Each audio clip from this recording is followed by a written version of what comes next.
Good afternoon, everyone. Welcome to the Joe and Joe Weather Show on this Sunday, the 26th, Boxing Day, 2021. And the Joe and Joe Weather Show brought to you by Omni True Value Hardware at 1226 North Wellwood Avenue in West Babylon, New York, serving the entire New York City tri-state area and beyond, with all sorts of winter snow melt products like rock salt and Pelleto and Mag ice pellets and flakes, scrapers, snow blowers, spreaders, shovels, you name it, they got it to help you keep your house clean and safe during this winter. 1226 North Wellwood Avenue in West Babylon.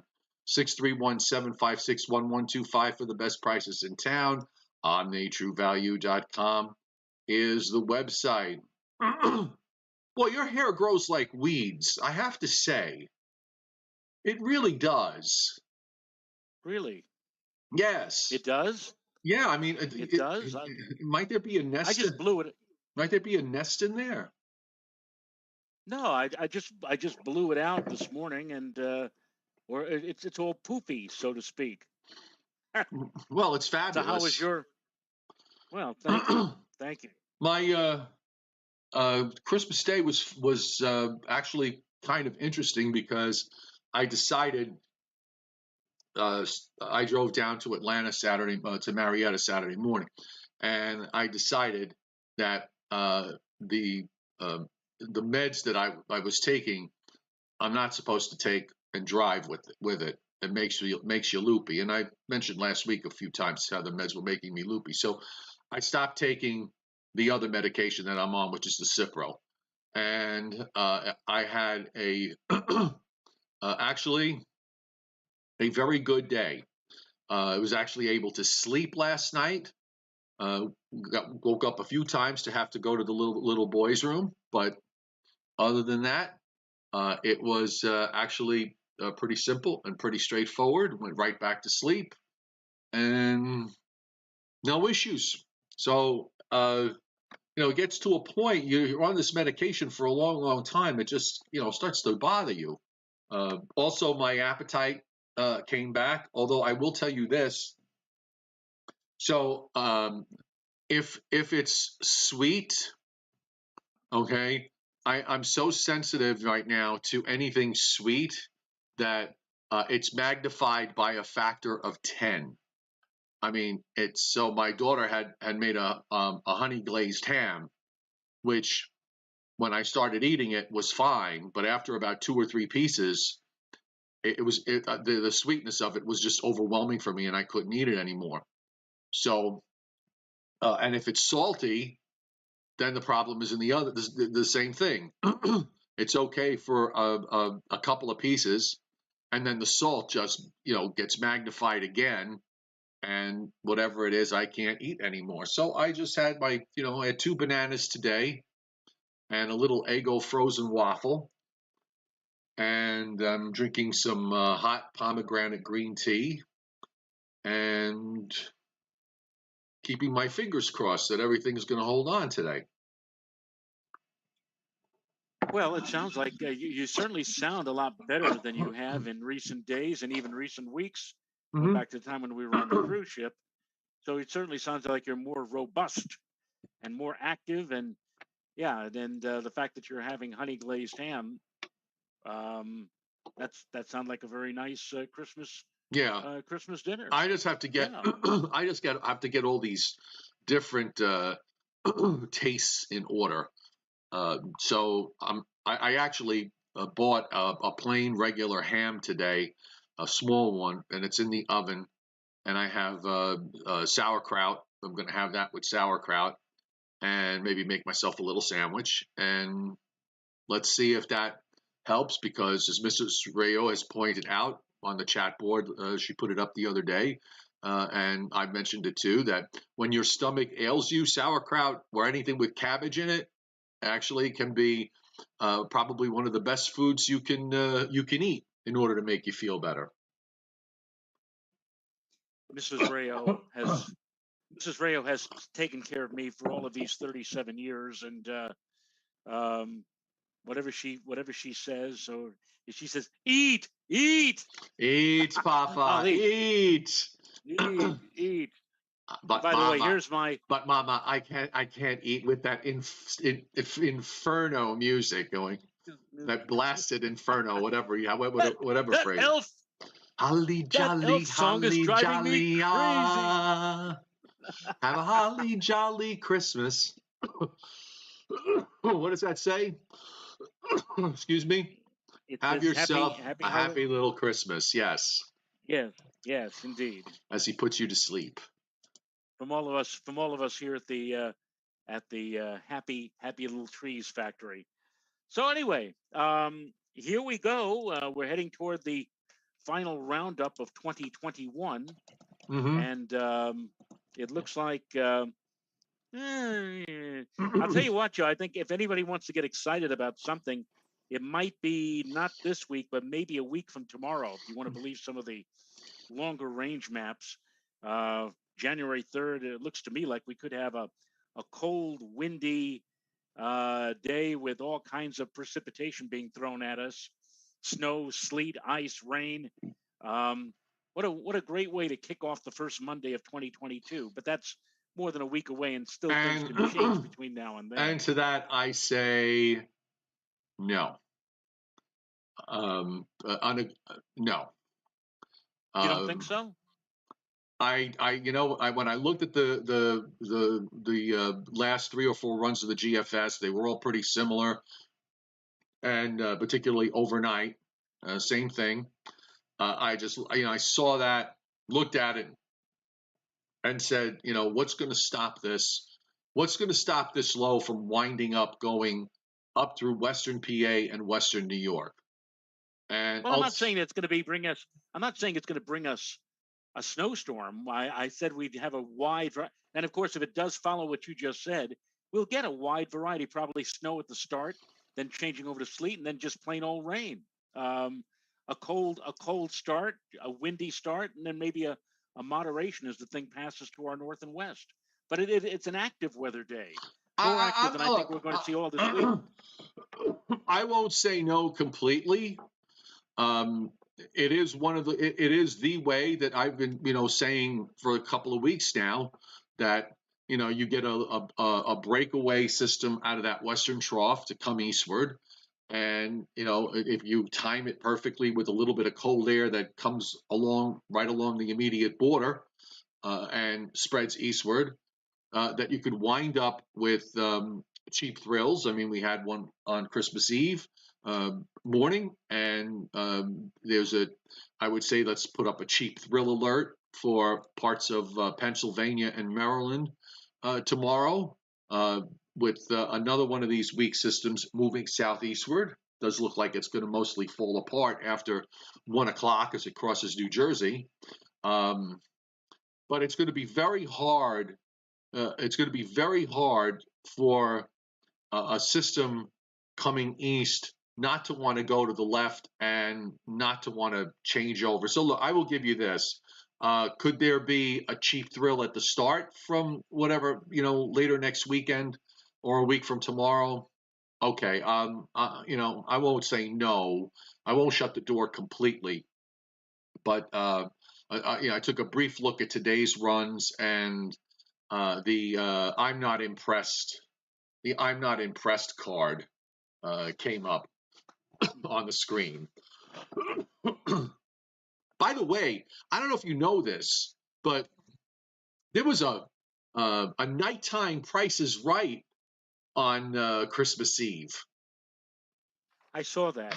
Believe it or not, I saw that. I watched like about 2 minutes of it, and I thought, you know what, these games are too tough. These games are too difficult for me. I'm not doing this. And then I moved on. Um, did they have like a showcase or something at the end? Did they spin the wheel? Was it, Yeah, they did. Oh, they did. It They seemed like they had families who were. Yes, they See, did. I, the funny thing about you mentioning that is that I was watching on Channel 4 WNBC in New York. They had the it's a Wonderful Life, and my wife came into the room and said, he said, "Can't you find anything better than this? I mean, you've seen this movie how many times or whatever." And so she picks up the remote, starts flicking around, and she comes across The Price is Right. I said, "There you go, the Yeah. perfect family fare for Christmas Eve. I The I Price is Right." I have to tell you, I mean, It's a Wonderful Life is a nice movie. It's a good movie. I enjoy watching it, but I think I do believe that there are far better there are better Christmas movies out there. There's quite a few of them. Um, so you just have to you know you have to look around. If you got Turner Classic Movies during the month of December, it's all Christmas, mostly Christmas movies, and they find some very obscure, hardly ever seen movies that It Happened on Fifth Avenue, 10th Avenue Angel, which was on I believe yesterday. Uh, you know, Going My Way, The Bells of St. Mary, Christmas in Connecticut. I mean, I'm not saying I do enjoy It's a Wonderful Life, but I have to tell you, Frank Capra's movie that won Best Picture in the late 1930s with Lionel Barrymore, I think is a far funnier and better movie called You Can't Take It With You. I think that's a far better movie than It's a Wonderful Life. It's not a truly a Christmas movie per se, but it does carry some life themes in it that I think are really important and speak to all of us in one form or another. So you know I've seen. I've seen it a lot of times. And by the way, another thing wonderful about Turner Classic Movies, Joe, there's a lot of these. If you ever watch it during Christmas time, they have these shorts that they made uh, where you're not going to see them unless you're watching Turner Classic. Christmas themed short, like 20, 30-minute vignettes. And some of them are just terrific. Some of them are just absolute tear jerkers. Others not so much. The production values are less. There's the one I'm referring to in particular is three. It starts off with three cowboys in the Arizona desert, and they've got these Christmas toys that they bought from the last town that they were in, and they're riding through the desert with their horses, and they're seeing a big flashing star ahead of them, and the star turns out to be the star at a motel about 20 miles away. So, and of course, people are coming in and out of that motel during the evening. There's ultimately a man shows up with his pregnant wife. They don't have any available rooms. They put him in the stable. Everybody comes in. It starts off everybody's sort of angry with everyone else, and then they all start to center around the fact that there's a child going to be born. Yes, I know I'm rubbing my eyes too, and it's very sentimental, and it's actually nicely done. It's got a peppering of different people, peoples, different nationalities in them, from different walks of life. I look forward to it when they run it every year. Actually, the thing is, you're into Turner Classic Movies, and by the way, Tom Contino, no, it's not the same as American Movie Classics.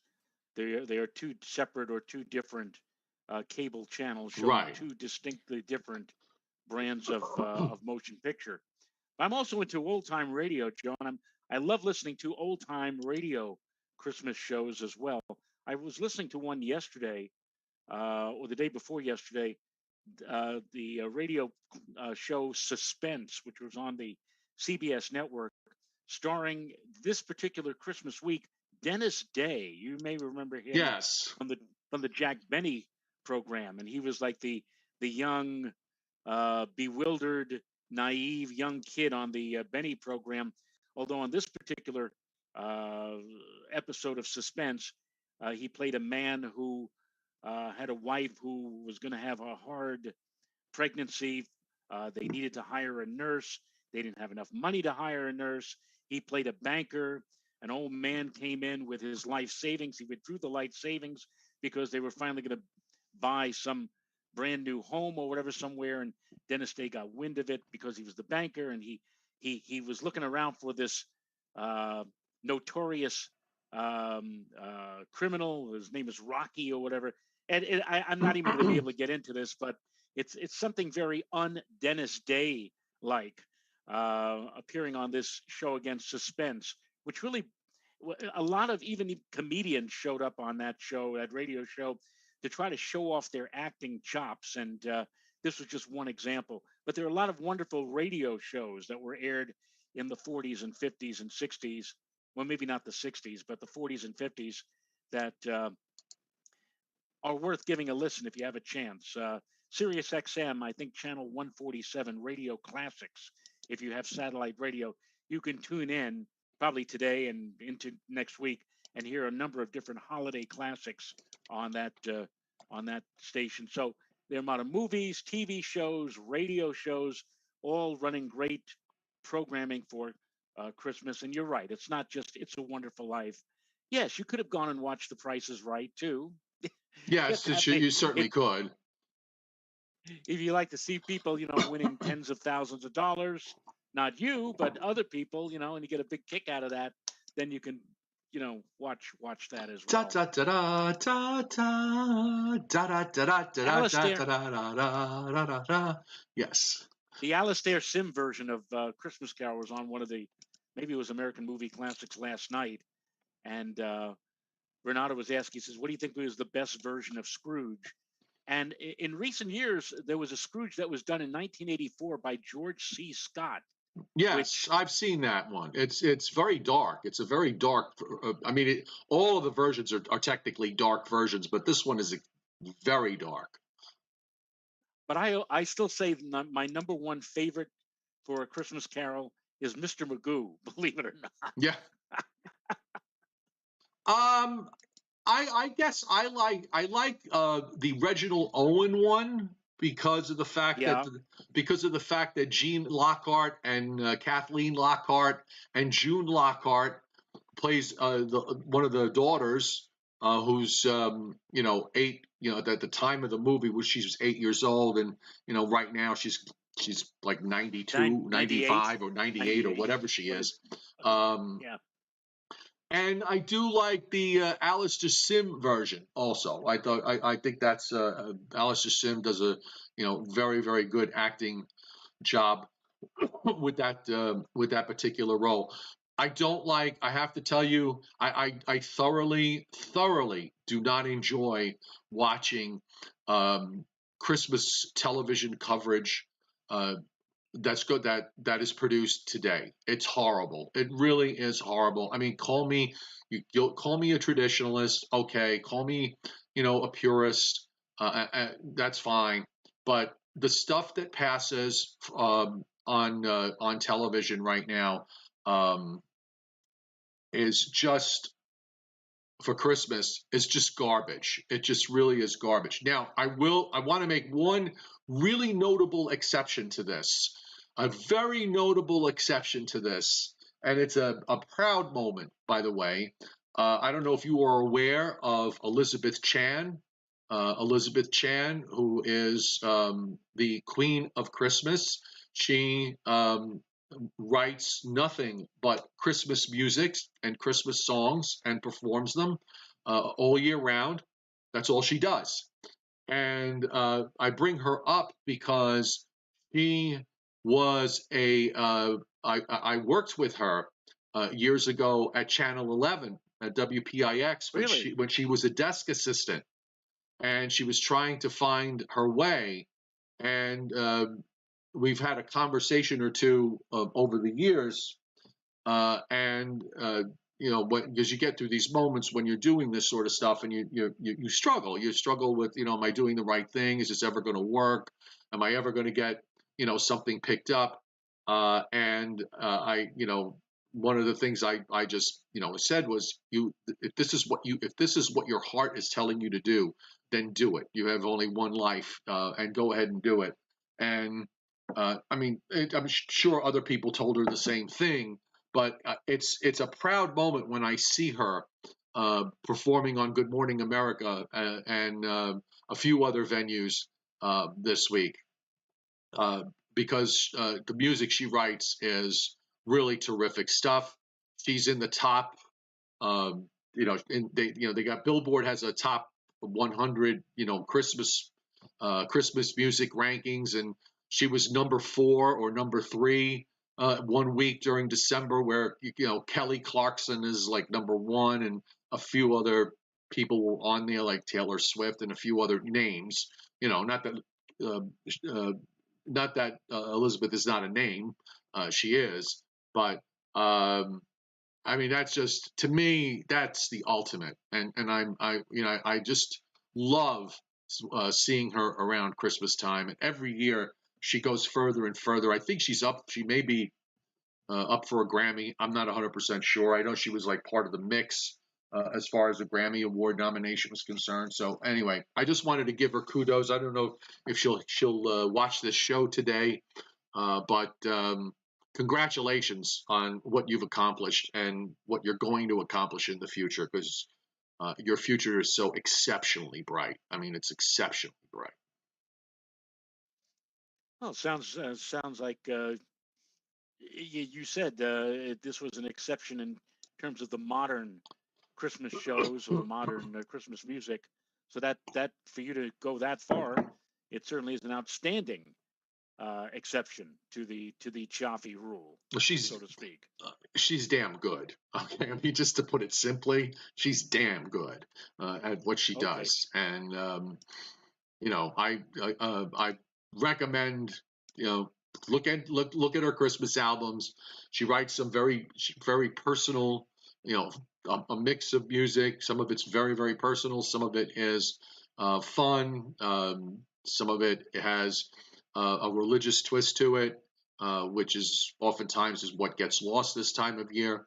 So anyway, I just wanted to say that, and uh, for her now it's December 26th, so now she's looking ahead to next Christmas. And so she's got Yes. 11 months of work ahead of her. All right. Anyway, let's look at some weather maps, shall we? Why don't we? We're Yes, 22 minutes into the show, so we might as well yes, talk about and weather for a little bit. I have the Weather Service watches and warnings map, which in the east, it shows you the state of affairs of when you have a trough in the west, and nothing more than a flat ridge in the east, and some of that bleeding cold air that works its way across the northern plains, because that's where we have winter weather advisories and winter storm warnings up for parts of Minnesota and North Dakota. Also, a ton of winter storm warnings up in Oregon, down into California. The map actually has been virtually unchanged for the last couple of days. High wind warnings and wind advisories in the Rockies and in the Wasatch, and we're seeing also a good chunk of the state of Alaska is under a winter storm warning, with winter weather advisories down further south near the coast, and also down near Juneau. So very, very busy. Not much else happening as far as the east is concerned. We have on the satellite loop. It's a pretty nice day overall. It looks to me, skies are mainly clear in southern New England down to Long Island and extending down into South Carolina. There's a little bit of patchy cloudiness back up in northwest PA and over into western New York. That's part of some leftover moisture that's sitting there. And while the coastal low is moving away east of Cape Cod, you can begin to see some moisture streaming out of the northern plains. And we're going to watch that kind of move into the Great Lakes to be our next weather system for tonight, late tonight, and for tomorrow. Nothing much on the radar here, Joe. It's quiet in the east. There's a little bit of light snow in parts of Maine. Otherwise, the East Coast up and down is quiet. The Great Lakes are quiet. seeing some snows up through parts of southern Minnesota and South Dakota and moving into North Dakota. And also, that's a weird box. What is that box for? It's like a red box has popped up in southern Wyoming. I'm not sure what that red box is. Getting some snows in western Colorado, northern Utah. You see snows and rain scattered up and down from California on northward into the Pacific Northwest. I'm going to investigate that red box thing in Wyoming. What is that? Okay, I see it. There's a little red box, and that little red box appears to be inside, in between the winter weather advisories to the west of it. And now it's a purple box. And let's see. I'll bring it up and see what that has to say. I thought at first it might be a red flag warning. I was going to say that. Oh, it says multiple hazards in effect. Okay, click here for details. All right. High wind warning, snow squall warning until 11:45 a.m. Mountain Time. So that's what that is, and the high wind warning until 7 o'clock tonight. So mystery solved. Mystery solved. And as far as, by the way, I brought this map up, Joe. What is today? Today is Boxing Day, December 26th. That is Sunday. That is correct. And this marks the 11th anniversary of the Boxing Day snowstorm in the Northeast. And I brought up the map for, and it was also a Sunday too, by the way. Sunday evening, the 20 at 7 o'clock. So it says Monday the 27th, but it's actually 7 p.m. on the 26th. And there's your low, Joe. At that time in the evening, a 972-ish low sitting east of New Jersey and south of Montauk, and temperatures that were in the teens and moderate snows on a lot of these observations from southern New England right down through New Jersey. Some ultimately 20 to 30 inch amounts fell in parts of New Jersey, and 10 to 20 inch amounts across Long Island and parts of southern New England, with lesser amounts as you went to the north and west. But this was one. Yeah, that and the storm from the year before, the snowstorm from the year before that occurred around the 20th or 21st. I regard those as generational events. So those are types of storms you see, once every 20 or 25 years. So if you got to live through the Boxing Day storm, you lived through quite a storm indeed. I refer to that storm as the Bloomberg blizzard because Michael Bloomberg, who was then the mayor of New York, was in Bermuda, I believe, enjoying a Christmas vacation. And even though, the front page of the Daily News that Sunday, Joe, had something along the lines of "Get ready for big snowstorm, 8 to 16 inches." I mean, this was not one of those unexpected events like the Lindsay storm. Everybody knew this was coming, but nobody in New York government did anything without Bloomberg telling them what to do. But Bloomberg was in Bermuda, and so he didn't tell anybody what to do. And as a result, the sanitation department, they reacted very slowly. They almost reacted as if they didn't even know snow was coming. And then when Bloomberg finally made his way back to New York somehow, right after the storm, he got on television and proclaimed this wasn't a big deal. People should go out and enjoy Broadway shows.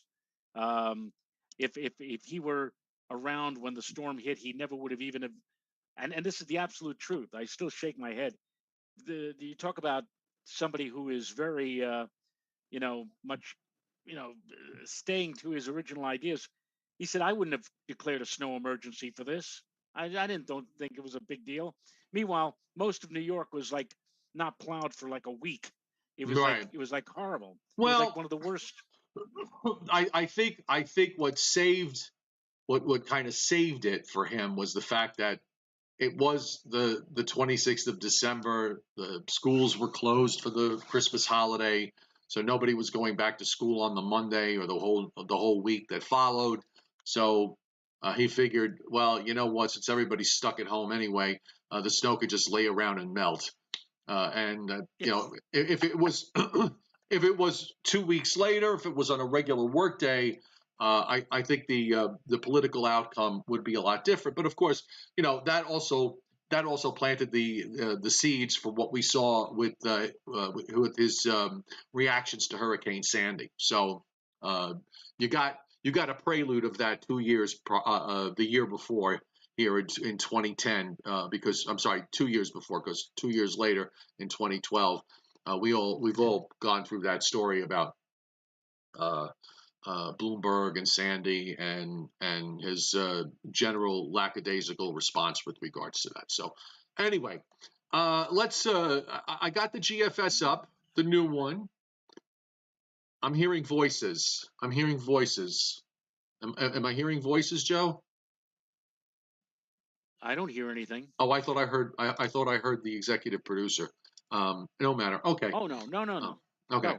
So I have the GFS up on the upper air, and you know we continue again as I've described. You know, you get these breakaway systems like right here. If you notice on Monday, there's a little breakaway system in the Western Lakes that pushes eastward, and just basically because we're in a ridge position here in the east, you've got an upper high off the Florida coast that system falls apart. So that accounts for the potential cheap thrill tomorrow morning into the early afternoon. That's going to move through parts of the Northeast and northern Mid-Atlantic states and basically fall apart as we go through the day. Then that goes out. In the general southwest flow, and most of the support is really well to the west because that's where the trough is. We've got these weak systems that we're going to be dealing with later Tuesday night into Wednesday, probably again on Thursday, and then we catch a break Friday into Saturday. Now, here's what happens for next weekend. So you'll notice that a very large upper shortwave gets ejected out of the western part of the U.S. and gets pushed eastward. And of course, because you still have this sort of flattish ridge in the east, it lifts it up toward the Great Lakes. It doesn't really strengthen it very much, but it's a nice looking little shortwave. I will give you that. And then it moves off the New England coast next Monday, just in time for the next trough to get ready to drop into the western part of the U.S. Then, as we move, now this is something I think we got to pay attention to,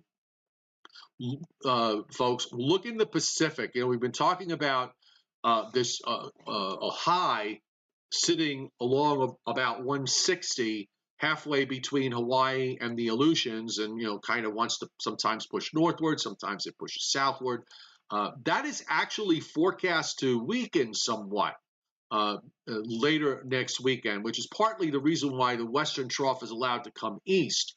And then it temporarily re-strengthens back over the Aleutians only to ultimately start to weaken again. So we need to pay attention to that weakening going on, that potential weakening going on in the West to get rid of that Aleutian that Aleutian ridge.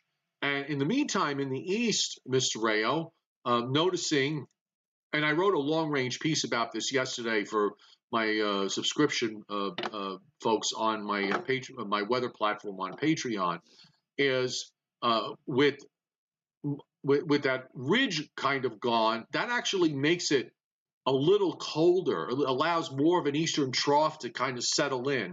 I mean, it's not ideal because it's sort of oriented, um, you know, from Western Canada across the lake, the lower lakes, and into the Northeast. It's not a very deep type of trough, but there is cold air connected out from Canada moving into the Northeast. So um, let's keep an eye on this, as I think this is very, very important. That uh, could usher in a more important type of pattern change that has a bit more meaning other than what we're dealing with now with this western ridge that just doesn't want to go away. Well, I looked at the northern hemisphere 10 millibar map a Oh, little it's while ago.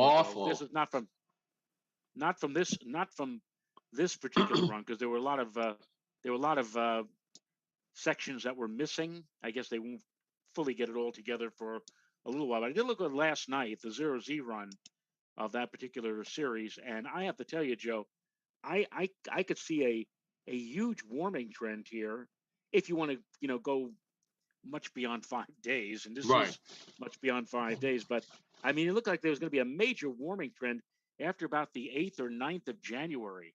That this part of the country looks like, and what it looks like is like that ridge offshore flexes its muscles, and Mm-hmm. we're on the warm side of and there's it's like a 1,500-mile warm front that lies off to our north and west with a band of significant or heavy precipitation, and it seems like we're going to be into one of those patterns where it could get into the 50s, maybe even the 60s, in the days after No, the listen, 9th of an January. argument can be said, by the way, that in the longer term, that just as the Western Ridge is about to break down, I'm going to bring up the 6Z 10 millibar, by the way.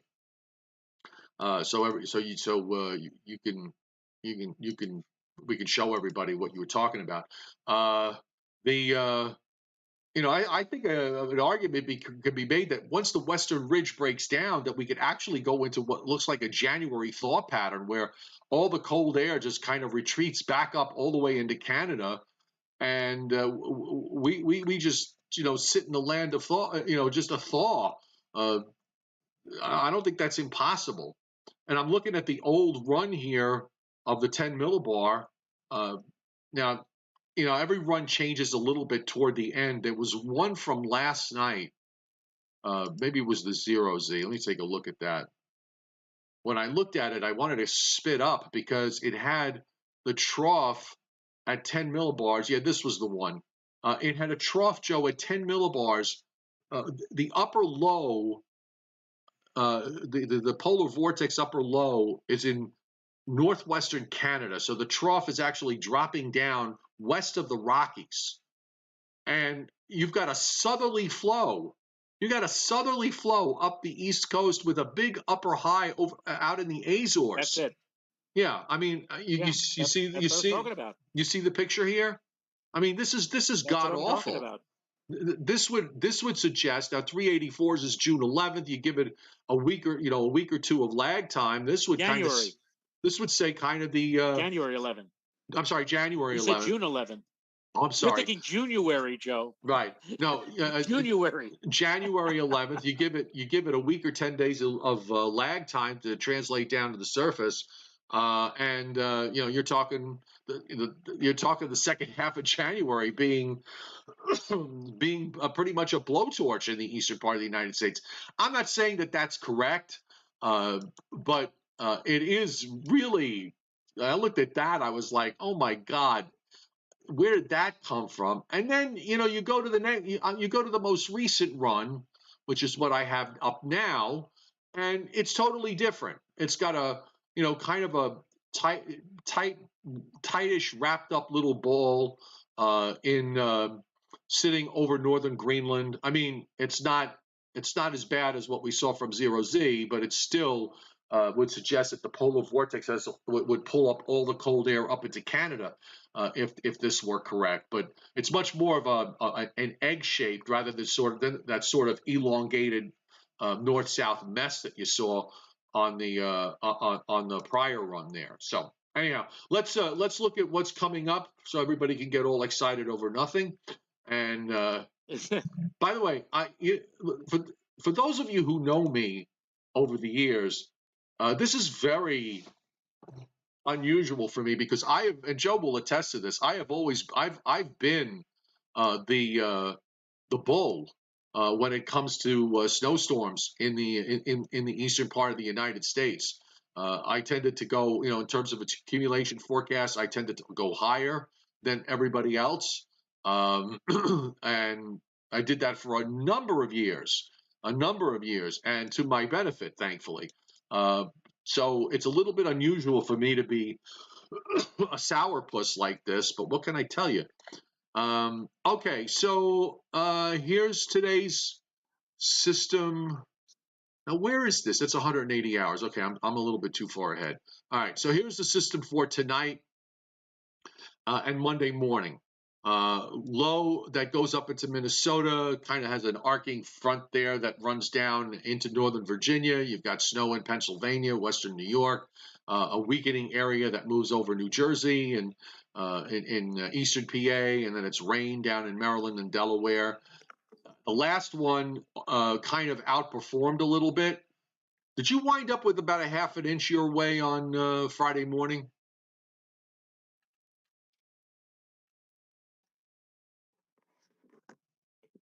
Joe? Yeah, I'm sorry, Joe. It was getting a buzzing, not a buzzing, a ringing sound in my headphones indicating the battery Oh, was running down. So I had to just clip it now to the tower so that it starts gotcha. getting energy No, energy again. I'm just wondering. Friday morning, did you wake up to a little coating or a half an inch or something? Or Actually, for us, I estimated or guesstimated that we had anywhere from 1/2 to maybe in the highest amounts, maybe 3/4 of an inch on my driveway. Now the driveway was completely and totally covered, but as the sun came up above the horizon, from top to bottom, slowly but surely, the snow began to melt. So it was not a case where I had to break out the snow blower or even break out a snow shovel. But right after sunrise, I think on parts of my driveway, I had maybe as much as 3/4 of an inch of snow. But many other spots, maybe a quarter to a half an inch. It was a surprise. I didn't anticipate that we were going to see that much. And of course, when my wife looked out the window that morning, she said exactly what she said 2 years ago when it snowed on Christmas morning. Looked out the window and said, "Oh, poo." yes, exactly. The traditionalist, my wife is not. And then so we had a white Christmas Eve, and then on Christmas morning, we had a temperature of about 31, 32 with rain. I didn't step outside, but I'm sure that there were some slick spots and slippery spots here and there. So we had snowy conditions on Christmas Eve and icy conditions on Christmas morning. All right. All right. All right, so let's move along. Leon Probitsky just hitting the super chat tip jar. Thank you, Leon. The weather system for Monday, just moves right along. Doesn't really do very much. Again, also for parts of central and southern New England, gets a little bit of light snow out of this. For Monday night, that goes out. Then we've got this next low that moves into Missouri with rain on the northern fringe of that in northern PA and in southern New York, a little bit of snow. And then, of course, that gets suppressed and that winds up falling apart Tuesday night into Wednesday morning to some extent. The rain extends down from southern New Jersey into the Gulf states, kind of a stationary front there. And another wave comes up for Thursday, early Thursday, and then that gets suppressed to the southeast. And finally, one last little system Thursday night, which goes away. We will have some dry weather on Friday and dry weather into Saturday. And then we have a 998 low to the east of Kansas City in Missouri. And you see rain over all through Ohio, West Virginia, Pennsylvania, Virginia, down into North Carolina. This is next Saturday. Then that rain lifts up to the northeast as the low goes up into northwestern Illinois. Snow in Iowa, Minnesota, Wisconsin, central and northern Michigan. Rain for Chicago, rain for Milwaukee, rain for Detroit.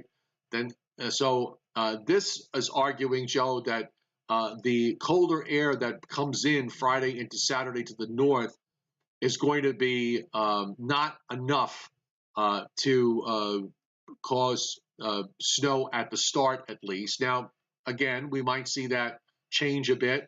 We'll see in subsequent runs, but it's hard for me to get excited about a low that goes from Kansas City to Gary, Indiana, and to Detroit. And then that low moves eastward for the second and third. You've got a 91 low in central PA. This is the upper support now moving eastward. And then, of course, the storm starts to intensify near Cape Cod, and the GFS goes crazy with snow in upstate New York, Vermont, New Hampshire, and Maine. And then the low moves away to the northeast. And then we turn cold again. And then, of course, you know the story. Here comes the next one. So now it's at 300 hours, Joe. So now it's on Friday, the 7th of January, with snow from northeast Virginia up through New Jersey and into eastern Pennsylvania. A low in northwestern Illinois that moves up into Wisconsin. The snow gradually changes over to rain. Judging from what I saw in the upper air, it just really is hard for me to get excited over it at this point.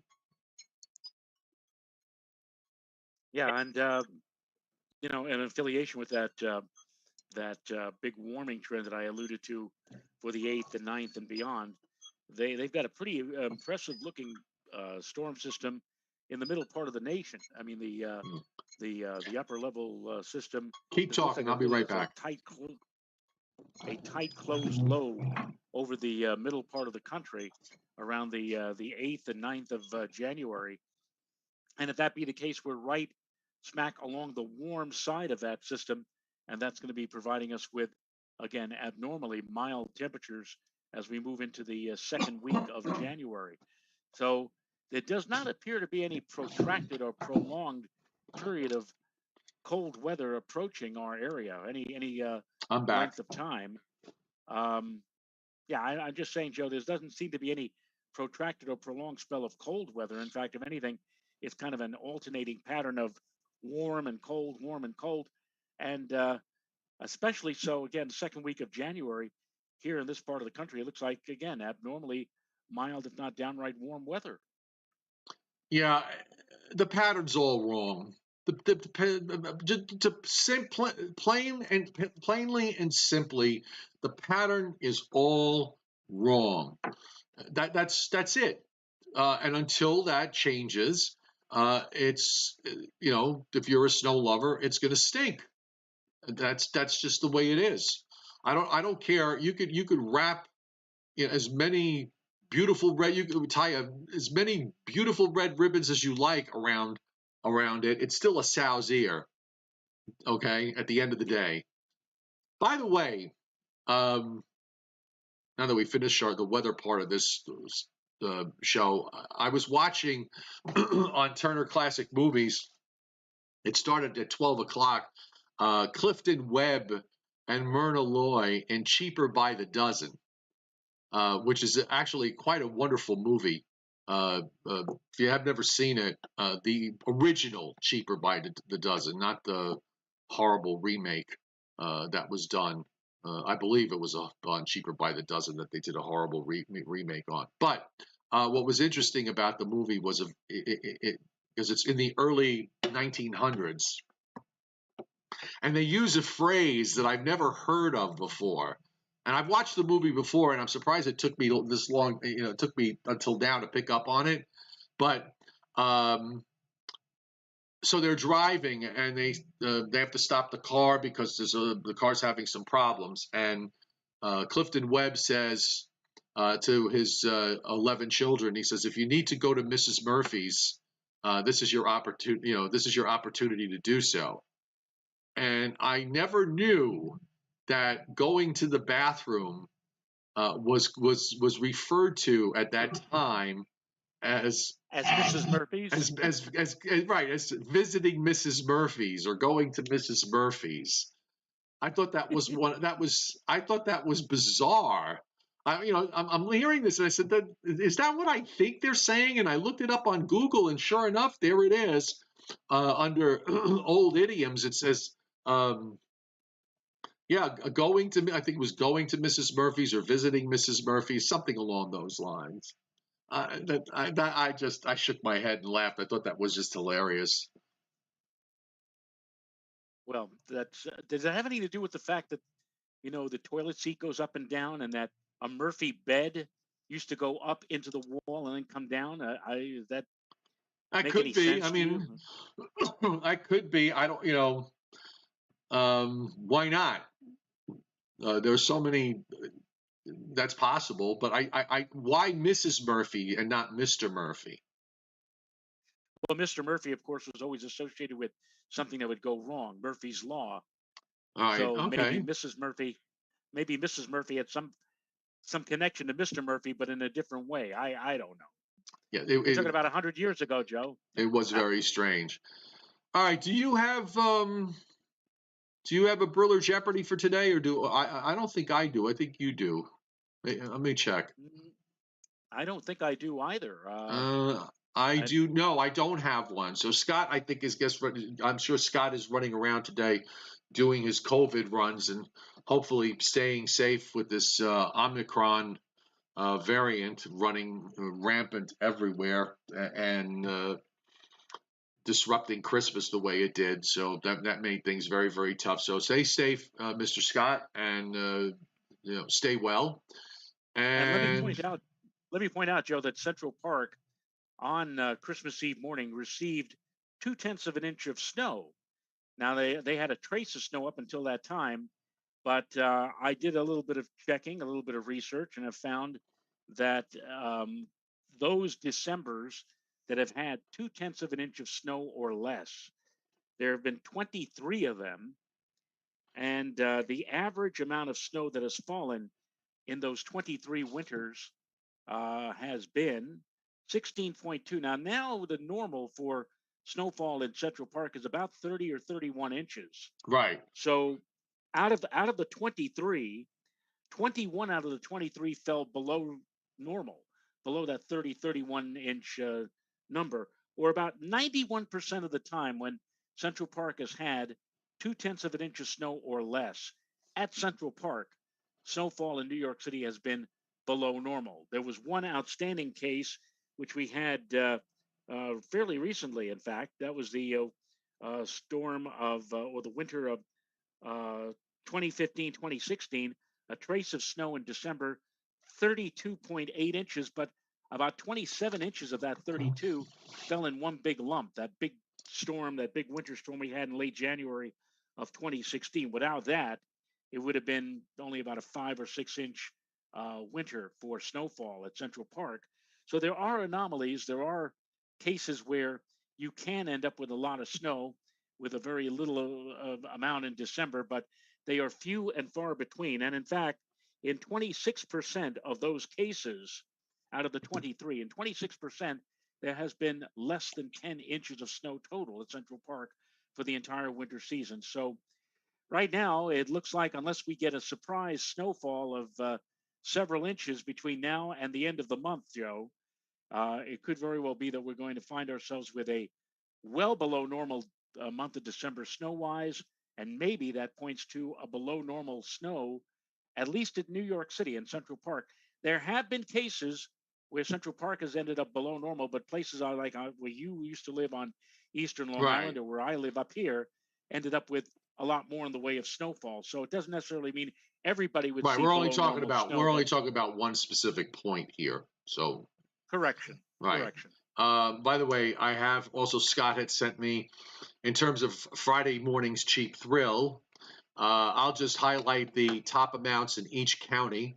Westchester County, Armonk 1.1, Suffolk County 0.8, in Mattituck, Queens County, LaGuardia 0.6, Putnam County, Joe, Cold Spring 0.4, Orange County 8 tenths of a mile north of Port Jervis, 2 inches, while downtown Port Jervis got 1.5 inches.